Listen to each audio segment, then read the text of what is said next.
प्रिय मित्र, एक समय की बात है, एक धन संपन्न व्यक्ति अपनी पत्नी के साथ रहता था, पर समय की गति के प्रभाव से वह धीरे धीरे गरीब हो गया।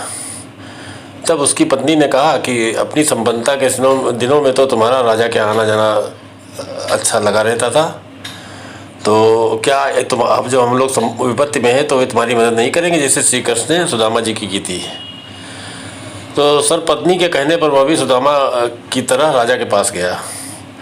द्वारपाल ने राजा को संदेश दिया कि एक निर्धन व्यक्ति आपसे मिलना चाहता है और स्वयं को आपका मित्र बताता है। राजा भी श्री कृष्ण की तरह मित्र का नाम सुनते ही दौड़े चले आए और मित्र को इस हाल में देखकर द्विविध होकर बोले कि मित्र बताओ, मैं तुम्हारी क्या सहायता कर सकता हूँ। मित्र ने सकुचाते हुए अपना पूरा हाल कह सुनाया। तो राजा बोले, चलो मैं तुम्हें अपने रत्नों की खान में ले चलता हूँ, खजाने में ले चलता हूँ। वहाँ से जी भरकर अपनी जेब में जितने रत्नों भर के ले आना, परंतु मित्र याद रखना, इसके लिए तुमको कुल 3 घंटे का ही समय मिलेगा। मित्र बोला, चलो ठीक है। तो भंडार में वह रत्नों का भंडार और उससे निकलने वाले प्रकाश की चकाचौंध को देखकर हैरान हो गया, पर समय सीमा को देखते हुए उसने जितने भरपूर रत्न थे अपनी जेब में भर लिए। जब वो बाहर आने लगा, उसने देखा दरवाजे के पास रत्नों से बने छोटे छोटे खिलौने रखे हुए थे, जो बटन दबाने पर तरह तरह के खेल दिखाते थे। उसने सोचा कि अभी भी तो समय बाकी, तो क्यों न थोड़ी देर इनसे खेल लिया जाए। पर यह क्या, वह तो खिलौनों के साथ खेलने में इतना मग्न हो गया कि समय का ध्यान ही नहीं रहा। उसी समय घंटी बजी, जो समय सीमा समाप्त होने का संकेत था, और वह निराश होकर खाली हाथ ही बाहर आ गया। तो राजा ने देखा वो खाली हाथ है, तो बोले कि मित्र तुम निराश मत हो, मैं तुमको सोने के खजाने में ले चलता हूँ। वहाँ से जी भरकर सोना अपने थैले में भरकर ले आना, लेकिन समय सीमा का ध्यान रखना। मित्र बोला, ठीक है। उसने देखा वह कच्छ भी सूर्य प्रकाश से जगमगा रहा था। उसने जल्दी जल्दी अपने थैले में सोना भरना शुरू कर दिया। तभी उसकी नज़र एक घोड़े पर पड़ी, जिसे सोने की काठी से सजाया गया था। अरे यह तो वही घोड़ा है जिस पर बैठकर मैं राजा साहब के साथ घूमने जाया करता था।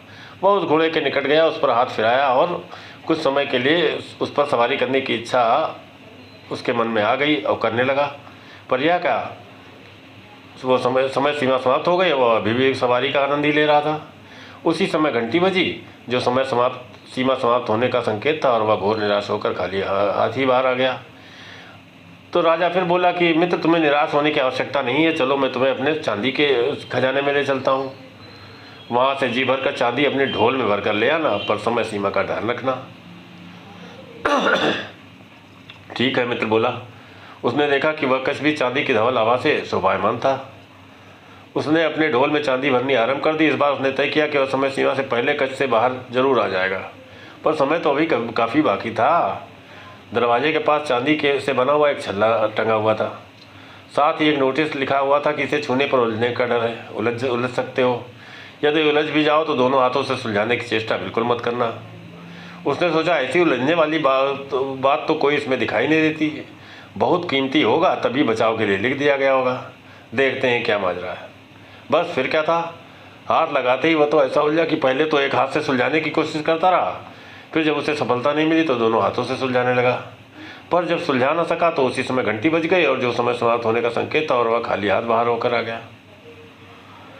तो राजा ने कहा कि अभी निराश मत हो, अभी तांबे का खजाना बाकी है, चलो मैं तुम्हें अपने तांबे के खजाने के पास ले चलता हूँ।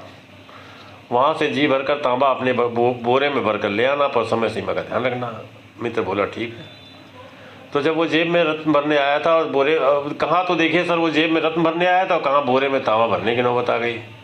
थोड़े तांबे से तो काम नहीं चलेगा। उसने कई बोरे तांबे के भर लिए।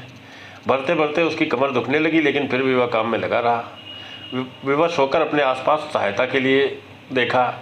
एक पलंग बिछा हुआ दिखाई दिया, उस पर सोने के लिए थोड़ी देर लेटा, तो उसे नींद आ गई। प्लीज सब्सक्राइब करवाएं। तो फिर वही हुआ सर जैसे पहले हुआ था, खाली हाथ रहा, बाहर निकला। अब राजा के पास रहने के लिए कुछ नहीं था, क्योंकि उन्होंने उसको जितना भी था सब